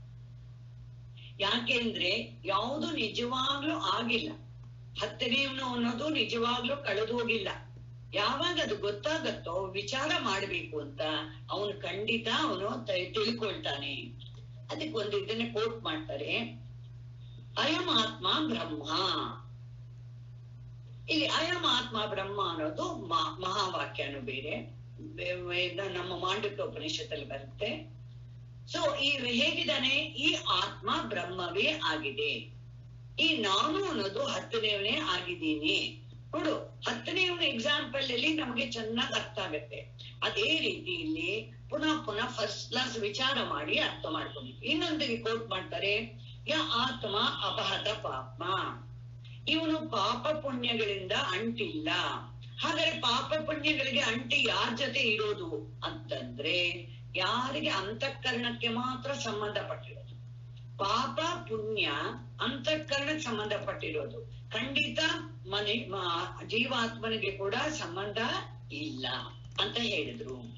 ಯತ್ ಸಾಕ್ಷಾತ್ ಅಪರೋಕ್ಷಾತ್ ಬ್ರಹ್ಮ ಯ ಆತ್ಮ ಸರ್ವಾಂತರ ಇತ್ಯಾದಿ ಶ್ರುತಿ ಅಂತರಭ್ಯಶ್ಚೇತಿ. ಬೇರೊಂದು ಶ್ರುತಿ, ಬೃಹದಾರಣ್ಯಕ ಶ್ರುತಿ, ಯಾಜ್ಞವಲ್ಕ್ಯರ ಸಂವಾದದಿಂದ ಕೋಟ್ ಮಾಡಿ ಉಶಸ್ತ ಚಾಕ್ರಾಯಣ ಕೇಳ್ತಾನೆ ಅವನು, ಹೇಳು ನನಗೆ ಬ್ರಹ್ಮನನ್ನ ನೀನು ಕುದುರೆ ಇದು ರಥ ಅಂತ ಹೇಳುವಾಗೆ ನನಗೆ ನೀನು ಬ್ರಹ್ಮನನ್ನ ಹೇಳು ಅಂತ ಹೇಳಿದ್ರೆ ಹಾಗೆ ಹೇಳೋಕ್ಕಾಗೋದಿಲ್ಲ. ಅವನು ಈ ಇಂದ್ರಿಯಗಳಿಗೆ ವಿಷಯ ಅಲ್ಲ ಅಂತ ಹೇಳಿದ್ರು ಇಲ್ವ ಅವರು. ಆದ್ರೂ ಅವನು ಹೇಗಿದ್ದಾನೆ? ಬ್ರಹ್ಮ ಆತ್ಮ ಸರ್ವಾಂತರ, ಆತ್ಮನೇ ಆಗಿದ್ದಾನೆ, ಎಲ್ಲದಕ್ಕೂ ಆತ್ಮನಾಗಿದ್ದಾನೆ. ಏನೇನು ನಾಮರೂಪ ಇದೆಯೋ ಎಲ್ಲದಕ್ಕೂ ಅವನು ಪರಮಾತ್ಮ ಆತ್ಮನಾಗಿದ್ದಾನೆ ಅಂತ ಹೇಳಿ ಇವಾಗ ಇನ್ನೂ ಸ್ವಲ್ಪ ನಮಗೆ ಕ್ಲಿಯರ್ ಮಾಡ್ತಾರೆ. ಏವಂ ಸರ್ವಾತ್ಮನ ಸರ್ವ ವಿಶೇಷ ರಹಿತಸ್ಯ ಚಿನ್ಮಾತ್ರ ಜ್ಯೋತಿಷೋ ಬ್ರಹ್ಮತ್ವ ಪ್ರತಿಪಾದಿಕಸ್ಯ ವಾಕ್ಯಸ್ಯ ಆಚಾರ್ಯ ಉಪದೇಶ ಪರಂಪರೆಯ ಪ್ರಾಪ್ತತ್ವಂ ಆಹ ಇತಿ ಶುಶ್ರುಮ ಇತ್ಯಾದಿ. ಇವಾಗ ಹೇಳ್ತಾರೆ ಶುಶ್ರುಮ ಅಂತ ಹೇಳಿದ್ರಲ್ಲ ನಾವು ಹಿಂದಿನವರಿಂದ ಮಂತ್ರದಲ್ಲಿ ಏನ್ ಬಂತು? ಇತಿ ಶುಶ್ರುಮ ಪೂರ್ವೇಶಾಂ ಏನಃ ತತ್ ವ್ಯಾಚ ಚಕ್ಷಿರೇ ಅಂತ ಹೇಳಿದ್ರಿ. ಅದನ್ನ ಇವಾಗ ಹೇಳ್ತಿದ್ದಾರೆ, ಯಾವಾಗ ಬ್ರಹ್ಮನಿಗೆ ವಿಶೇಷಣ ಯಾವುದೂ ಇಲ್ಲ, ಅವ ತಿಳಿದಿದೆ ಅಂದ್ರೆ ತ್ರಿಪುಟಿಲಿ ಬರಲ್ಲ. ಜ್ಞಾತೃ ಜ್ಞಾನ ಜ್ಞೇಯ ಅನ್ನೋ ಭೇದ ಇಲ್ಲದಿರೋರು, ಅವನು ಈ ಮೂರಕ್ಕೂ ಅಂಟಿದೆ ಇರೋನು. ಸರಿಯಾಗಿ ಹೇಳಿದ್ರೆ ಮೂರನ್ನು ಪ್ರಕಾಶ ಮಾಡೋ, ತಿಳಿಯೋನನ್ನು ಪ್ರಕಾಶ ಮಾಡ್ತಿದ್ದಾನೆ, ತಿಳಿಬೇಕಾದ ವಸ್ತುವನ್ನು ಪ್ರಕಾಶ ಮಾಡ್ತಿದ್ದಾನೆ, ಆ ತಿಳಿಯಬೇಕಾದ ಕಾರಣವನ್ನು ಪ್ರಕಾಶ ಮಾಡ್ತಿದ್ದಾನೆ. ಫಾರ್ ಎಕ್ಸಾಂಪಲ್, ಇವಾಗ ಪೆನ್ನನ್ನು ನೋಡ್ದೆ, ಆತ್ಮ ಪರಮಾತ್ಮ ಹೇಗೆ ಇದನ್ನು ಪ್ರಕಾಶ ಮಾಡ್ತಾ ಇದ್ದಾನೆ, ಇದಕ್ಕೂ ಅಸ್ತಿತ್ವ ಕೊಟ್ಟಿದ್ದಾನೆ, ನಾನು ನೋಡೋಳಿಗೆ ನನಗೂ ಅಸ್ತಿತ್ವ ಕೊಟ್ಟಿದ್ದಾನೆ, ಆ ಇಂದ್ರಿಯಕ್ಕೂ ಏನ್ ಮಾಡಿದ್ದಾನೆ, ಅದಕ್ಕೂ ಅಸ್ತಿತ್ವ ಕೊಟ್ಟಿದ್ದಾನೆ. ಎಲ್ಲರಿಗೂ ತನ್ನ ಅಸ್ತಿತ್ವವನ್ನು ಮೂರನ್ನು ಅವನು ಮಾತ್ರ ಹೇಗಿದ್ದಾನೆ, ಮೂರಿಂದಲೂ ಅಂಟಿಲ್ಲ. ಅವನಿಗೆ ಪ್ರಕಾಶಕ ಅಂತಾನೆ ನಾವು ಅರ್ಥ ಮಾಡ್ಕೊಬೇಕು. ಇವನು ಹೇಗಿದ್ದಾನೆ, ಬರೀ ಚೈತನ್ಯ ಜ್ಯೋತಿ ಆಗಿದ್ದಾನೆ, ಚಿನ್ಮಾತ್ರ ಜ್ಯೋತಿಷು. ಆಮೇಲೆ ಎಲ್ಲರ ಆತ್ಮ ಎಂದು ಹೇಳುವ ವಾಕ್ಯ, ಒಬ್ಬರಿಗೆ ಅವನ ಒಂದೊಂದು ಶರೀರಕ್ಕೂ ಒಂದೊಂದು ಆತ್ಮ ಇಲ್ಲ. ವೇದಾಂತದಲ್ಲಿ ಏನ್ ಮಾಡ್ತಾರೆ, ಒಂದೊಂದು ಶರೀರಕ್ಕೆ ಒಂದೊಂದು ಅಂತಃಕರಣ ಇದೆ. ಅದನ್ನು ಒಪ್ಕೋಬೇಕು. ಅಂತಃಕರಣ ಅಂದ್ರೆ ಏನು? ಮೈಂಡ್ ಅಂತಾನು ಹೇಳ್ಬೋದು. ಮನಸ್ಸು, ಬುದ್ಧಿ, ಅದನ್ನೇ 4 ಸೇರಿಸಿ ಅಂತಃಕರಣ ಅಂತಾರೆ. ಈ ಅಂತಃಕರಣ ಒಂದು ಶರೀರಕ್ಕೆ ಒಂದೊಂದು ಅಂತಃಕರಣ, ಆದ್ರೆ ಒಂದು ಶರೀರಕ್ಕೆ ಒಂದು ಆತ್ಮ ಇಲ್ಲ. ಎಲ್ಲ ಹೇಗೆ ನಿಮ್ಮ ಸ್ವಪ್ನದಲ್ಲಿ ನೀವು ಯಾರ್ಯಾರನ್ನ ನೋಡಿದ್ರು ಅವ್ರು ಏನೇ ಆಕ್ಷನ್ ಮಾಡ್ತಾರೋ, ಮಾತಾಡ್ತಾರೋ, ತಿಂತಾರೋ, ಹೋಗ್ತಾರೋ, ಎಲ್ಲರಿಗೂ ಆತ್ಮ ಯಾರು ಅಂದ್ರೆ ಸ್ವಪ್ನವನ್ನು ನೋಡ್ತಾ ಇರೋವನೇ ಆತ್ಮ. ಅದು ನಮಗೆ ಚೆನ್ನಾಗಿ ಗೊತ್ತು, ಅನುಭವದಲ್ಲಿದೆ. ಸ್ವಪ್ನವನ್ನು ನೋಡ್ತಾ ಇರೋ ತನಕ ಎಲ್ಲವೂ ಕಾಣಿಸುತ್ತೆ. ಅವನ್ ಸ್ವಪ್ನ ಇರೋನು ಎಚ್ಚರ ಆಗಿದ ತಕ್ಷಣ ಸ್ವಪ್ನ ಪ್ರಪಂಚ ಏನಾಗೋಯ್ತು? ಎಲ್ಲ ಲಯ ಆಗೋಯ್ತು. ಎಲ್ಲರಿಗೂ ಗೊತ್ತಿರೋ ವಿಷಯ. ಅದನ್ನ ಈಗ ಹೇಳ್ತಾ ಇದ್ದಾರೆ, ಅವನು ಎಲ್ಲರ ಆತ್ಮ. ಹೇಗೆ ಸ್ವಪ್ನದಲ್ಲಿ ನೀವು ನೋಡುವ ಎಲ್ಲರಿಗೂ ಆತ್ಮನಾಗಿದ್ದಾನೋ ಹಾಗೆ. ಇದು ನಮಗೆ ಹೇಗ್ ಗೊತ್ತಾಯ್ತು? ಗುರು ಶಿಷ್ಯನ ಮನಸ್ಸಲ್ಲಿ ಬರುತ್ತೆ. ಇದು ಇಂಥ ಕಷ್ಟವಾದ ವಿಷಯ ಇವರಿಗೆ ಹೇಗ್ ಗೊತ್ತಾಯ್ತು ಅಂದ್ರೆ ಅವ್ರು ಹೇಳಿದ್ರು, ನನಗೂ ಗೊತ್ತಿರ್ಲಿಲ್ಲಪ್ಪ, ನಿನ್ನಂಗೆ ನಾನು ಶಿಷ್ಯ ಆಗಿದ್ದೆ, ನಾನು ಗುರುಕುಲಕ್ಕೆ ಹೋಗಿದ್ದೆ, ನಾನು ಈಗ ಒಂದೊಂದ್ ಸ್ಟೆಪ್ ಆಗಿ ಅವ್ರು ಹೇಳ್ಕೊಡ್ತಾ ಕಲೀತಾ ಬಂದೆ. ಅವ್ರು ಏನ್ ಹೇಳ್ಕೊಟ್ರು ನಮ್ಗೆ ಆಚಾರ್ಯಗಳು? ಉಪದೇಶ ಪರಂಪರೆಯಿಂದ, ಅಂದ್ರೆ ಟೀಚಿಂಗ್ ಸಿಲೆಬಸ್ ಎಲ್ಲ ಇತ್ತು, ಅದರ ಆಧಾರ ಮಾಡಿಕೊಂಡು, ವೇದ ಮಂತ್ರಗಳನ್ನ ಆಧಾರ ಮಾಡಿಕೊಂಡು ನಮ್ಮ ಅನುಭವವನ್ನು ತೋರಿಸಿ, ಜಾಗ್ರತ್, ಸ್ವಪ್ನ, ಸುಷುಪ್ತಿ ಅಂತ ತೋರಿಸಿ ನಮ್ಗೆ ಏನ್ ಮಾಡಿದ್ದಾರೆ? ಉಪದೇಶ ಮಾಡಿದ್ದಾರೆ. ಅದನ್ನ ಹೇಳಿದ್ದಾರೆ. ಹೇಗೆ ಅಂದ್ರೆ, ಬ್ರಹ್ಮನೇ ಹೀಗೆ ಬ್ರಹ್ಮಚ ಏವಂ ಆಚಾರ್ಯ ಉಪದೇಶ ಪರಂಪರಂ ಏವ ಅಧಿಗಂತವ್ಯಂ ನ ತರ್ಕತಃ ಪ್ರವಚನಃ ಮೇಧ ಬಹುಶ್ರುತಃ ತಪೋ ಯಜ್ಞಾದಿಭ್ಯಶ್ಚ. ಕಠೋಪನಿಷತ್ ಮಂತ್ರ ಜ್ಞಾಪಕ ಬಂತು. ನಾಯಮಾತ್ಮ ಪ್ರವಚನೇನ ಲಭ್ಯೋ ನ ಮೇಧಯಾ ನ ಬಹುನಾ ಶ್ರುತೇನ ಯಮೇ ವೈಶ ವೃಣುತೆ ತೇನ ಲಭ್ಯಃ ತಸ್ಯೈಷ ಆತ್ಮ ವಿವೃಣುತೆ ತನೂಂ ಸ್ವಾಂ. ನೋಡಿ, ಅಲ್ಲಿ ಹೇಳುತ್ತೆ, ಅದೇ ಅರ್ಥದಲ್ಲಿ ಇಲ್ಲಿ ಹೇಳ್ತಾ ಇದ್ದಾರೆ. ಈ ಆತ್ಮ ಯಾವ್ದಿಂದನು ಹೇಗೆ ತಿಳ್ಕೋಬೇಕು? ತುಂಬಾ ಬುದ್ಧಿವಂತರು, ಅಧ್ಯಯನ ಮಾಡೋ ಶಕ್ತಿ ಇದೆ, ಗ್ರಾಮರ್ ನನಗೆ ತುಂಬಾ ಚೆನ್ನಾಗಿ ಗೊತ್ತಿದೆ, I can retain everything, I can remember everything, ನನಗೆ ಒಳ್ಳೆ ಮೆಮರಿ ಪವರ್ ಇದೆ. ಇದು ಯಾವುದರಿಂದಾನು ತಿಳ್ಕೊಳಕ್ಕಾಗಲ್ಲ. ಹಾಗಾದ್ರೆ ಇದೆಲ್ಲ ಯೂಸ್ಲೆಸ್ ಅಂತಾರ? ನಹಿನಿಂದ ನ್ಯಾಯ. ಹಾಗರ್ಥ ಮಾಡ್ಕೊಳ್ಳೇಬಾರ್ದು. ಅದೆಲ್ಲ ಬೇಕು ಸರಿ, ಆದ್ರೆ ಅದಕ್ಕಿಂತ ಮುಖ್ಯವಾಗಿ ಬೇಕಾದ್ದು ಆಚಾರ್ಯನ ಉಪದೇಶ. ಗುರು ಆಚಾರ್ಯನ ಉಪದೇಶ ಅದು ತುಂಬಾ ಮುಖ್ಯ. ಅದರಿಂದ ನಮಗೆ ತಿಳಿದುಕೊಳ್ಳಬೇಕು, ಅದರ ಮಾತ್ರ ತಿಳಿದುಕೊಳ್ಳಕ್ಕಾಗತ್ತೆ. ತರ್ಕದಿಂದ ಬರೀ ನಾವು ಈ ಆರ್ಗ್ಯುಮೆಂಟ್ ಮಾಡ್ತೀವಲ್ಲ, ಯುಕ್ತಿಯಿಂದ ಹೀಗಿದ್ರೆ ಹೀಗಿರ್ಬೋದು, ಹಾಗಿರ್ಬೋದು, ಇದರಿಂದ ನಾವು ತಿಳ್ಕೊಳಕ್ಕೆ ಆಗಲ್ಲ. ಯೇ ಆಚಾರ್ಯಾಃ ನ ಅಸ್ಮಭ್ಯಂ ಇತಿ ಏವಂ ಶ್ರುತವಂತಃ ವಯಂ ಪೂರ್ವೇಷಾಂ ಆಚಾರ್ಯಾಣಾಂ ವಚನಂ. ವಯಂ ನಾವುಗಳು ಹೇಗೆ ತಿಳಿದುಕೊಂಡ್ವಿ ಅಂದ್ರೆ, ನಮ್ಮ ಹಿಂದಿನವರಾದ ಆಚಾರ್ಯಗಳು ನಮಗೆ ಹೇಗೆ ಅನುಭವವನ್ನು ಎತ್ತಿ ತೋರಿಸಿ ಆಮೇಲೆ ಯುಕ್ತಿಯಿಂದ ನಮಗೆ ಹೇಗೆ ಹೇಳ್ಕೊಟ್ರೋ ಹಾಗೆ ನಾವು ತಿಳಿದುಕೊಂಡಿದ್ವಿ. ಯೇ ಆಚಾರ್ಯಾಃ ನಃ ಅಸ್ಮಭ್ಯಂ ತತ್ ಬ್ರಹ್ಮ ವ್ಯಾಚಚಕ್ಷಿರೆ ವ್ಯಾಖ್ಯಾತವಂತಃ ವಿಸ್ಪಷ್ಟಂ ಕಥಿತವಂತಃ ತೇಷಾಂ ಇತ್ಯರ್ಥಃ. ಯಾವ ಆಚಾರ್ಯರು ನಮಗೆ ಈ ಬ್ರಹ್ಮನನ್ನ ವಿವರಿಸಿ ಹೇಳಿದಾರೋ ಅವರ ವಚನವನ್ನು ನಾವು ಚೆನ್ನಾಗಿ ಕೇಳ್ಬಿಟ್ಟು ತಿಳಿದುಕೊಂಡಿದೀವಿ. ಇಲ್ಲಿ ಯಾವ ವಿಶೇಷನೂ ಇಲ್ಲದೆ ಬ್ರಹ್ಮ ಅಂದ್ರೇನು? ಇವಾಗ ಒಬ್ಬ ಹೇಳ್ದ, ಕಪ್ಪು ಅಲ್ಲಿ ನೋಡ್ತಾ ಇದ್ದಾನೆ, ಕಪ್ಪು ಕುದುರೆ ತುಂಬಾ ಫಾಸ್ಟ್ ಆಗಿ ಓಡ್ತಾ ಇದೆ, 2-3 ಕುದುರೆ ಓಡ್ತಾ ಇದೆ. ಒಂದು ಕಪ್ಪು ಕುದುರೆ, ಒಂದು ಬಿಳಿ ಕುದುರೆ, ಒಂದು ಬ್ರೌನ್ ಓಡ್ತಾ ಇದೆ. ಅವಾಗ ಇವನು ಇಲ್ಲಿ ಕೂತ್ಕೊಂಡು ಹೇಳ್ತಾನೆ, ಕಪ್ಪು ಕುದುರೆ ತುಂಬಾ ಜೋರಾಗಿ ಓಡ್ತಾ ಇದ್ದಾನೆ. ಇವಾಗಿನ ಕುದುರೆ ಅನ್ನೋದು ಜಾತಿ ಆಯ್ತು, ಆಮೇಲೆ ಆ ಕಪ್ಪು ಅನ್ನೋದು ಗುಣ ಆಯ್ತು, ಅದಕ್ಕೆ ವಿಶೇಷಣ ಅಡ್ಜೆಕ್ಟಿವ್ ಆಯ್ತು, ಕುದುರೆಗೆ ಅಡ್ಜೆಕ್ಟಿವ್. ಆಮೇಲೆ ಅದಕ್ಕೆ ಕ್ರಿಯೆ ಇದೆ, ಓಡ್ತಾ ಇದೆ ಅಂತ. ಹಾಗೆ ನಾವು ಬ್ರಹ್ಮನನ್ನ ಹೇಳಕ್ಕಾಗತ್ತ?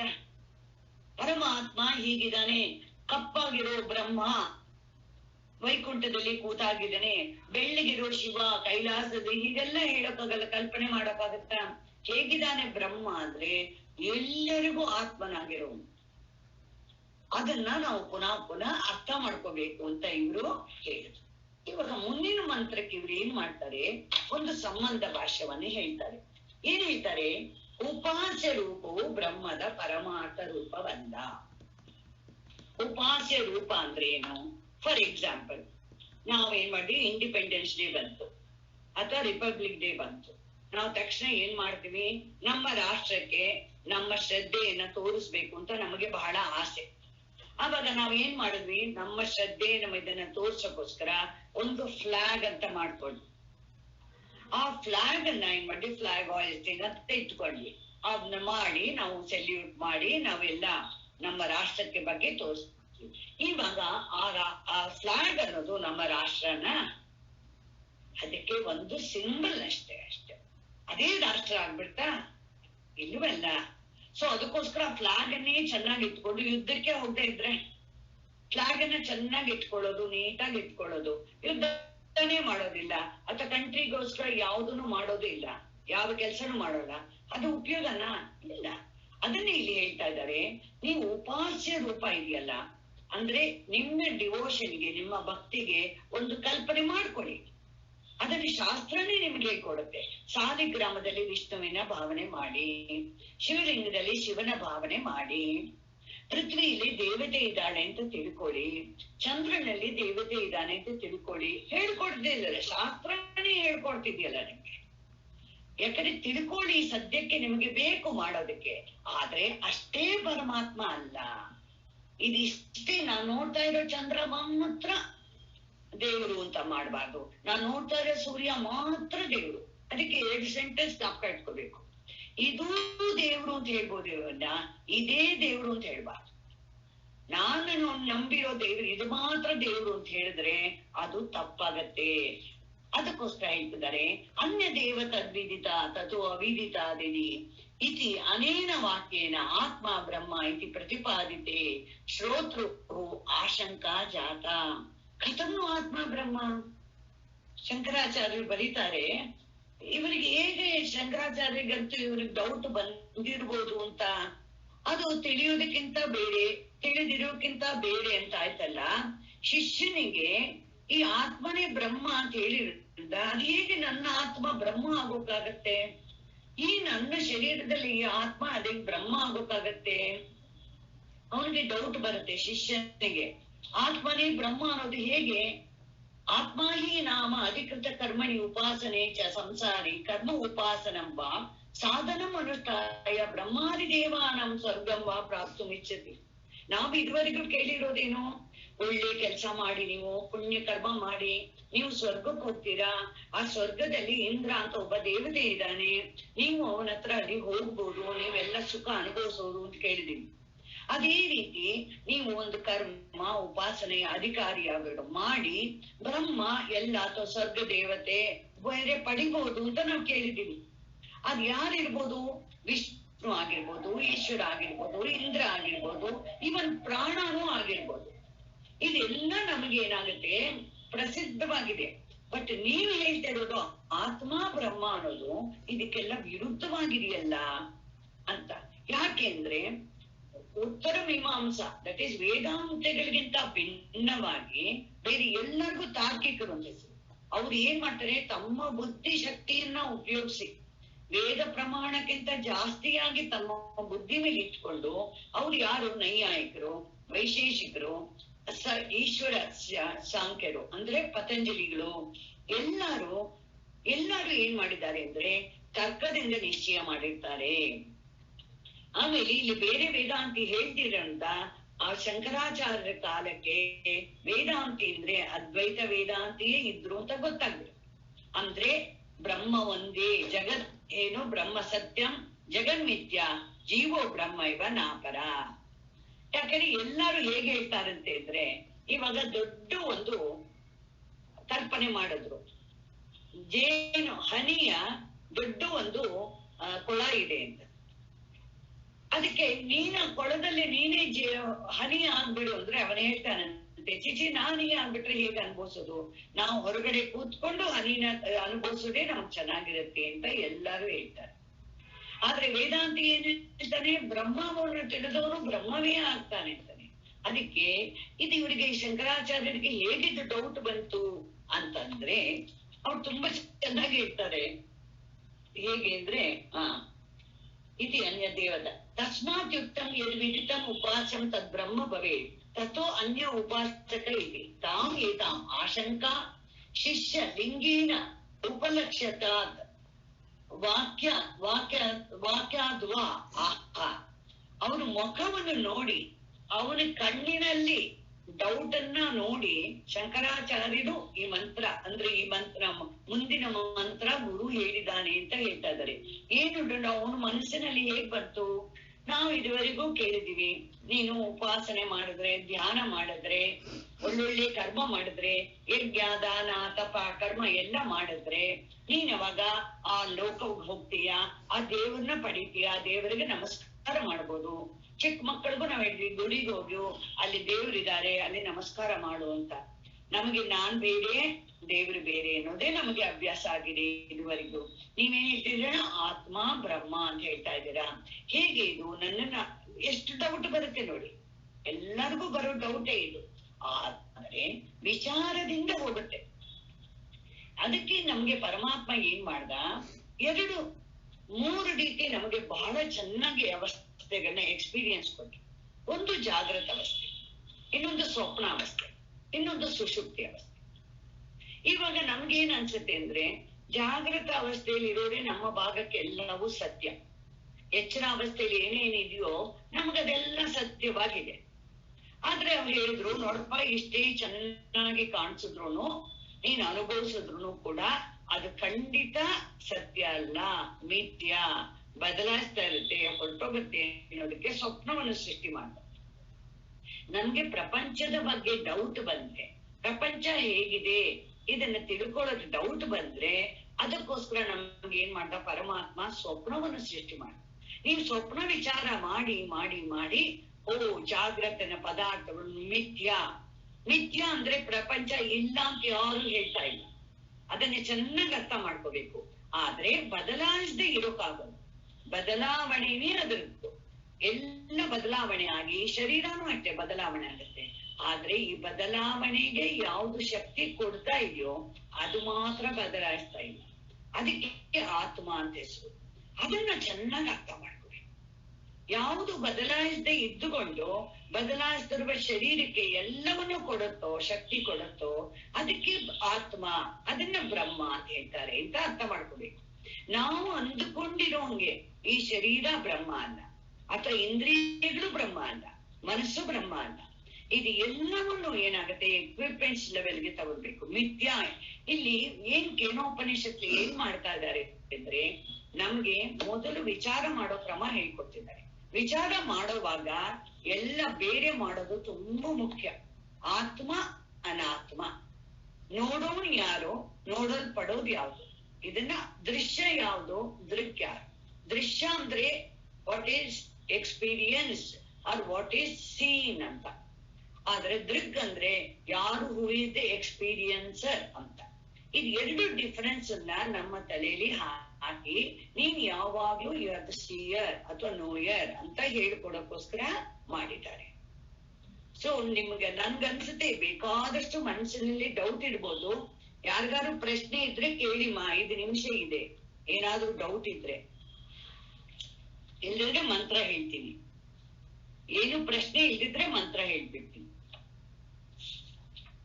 ಓಂ ಆಪ್ಯಾಯಂತು ಮಮಾಂಗಾನಿ ವಾಕ್ ಪ್ರಾಣಶ್ಚಕ್ಷುಶ್ರೋತ್ರಂ ಅಥೋ ಬಲಮಿಂದ್ರಿಯಾಣಿ ಚ ಸರ್ವಾಣಿ ಸರ್ವಂ ಬ್ರಹ್ಮೋಪನಿಷದಂ ಮಾಹಂ ಬ್ರಹ್ಮ ನಿರಾಕುರ್ಯಾಂ ಮಾ ಬ್ರಹ್ಮ ನಿರಾಕರೋತ್ ಅನಿರಾಕರಣಮಸ್ತು ಅನಿರಾಕರಣಮೇ ಅಸ್ತು ತದಾತ್ಮನಿ ನಿರತೇಯ ಉಪನಿಷತ್ಸು ಧರ್ಮಾಃ ತೇ ಮಯಿ ಸಂತು ತೇ ಮಯಿ ಸಂತು. ಓಂ ಶಾಂತಿ ಶಾಂತಿ ಶಾಂತಿ.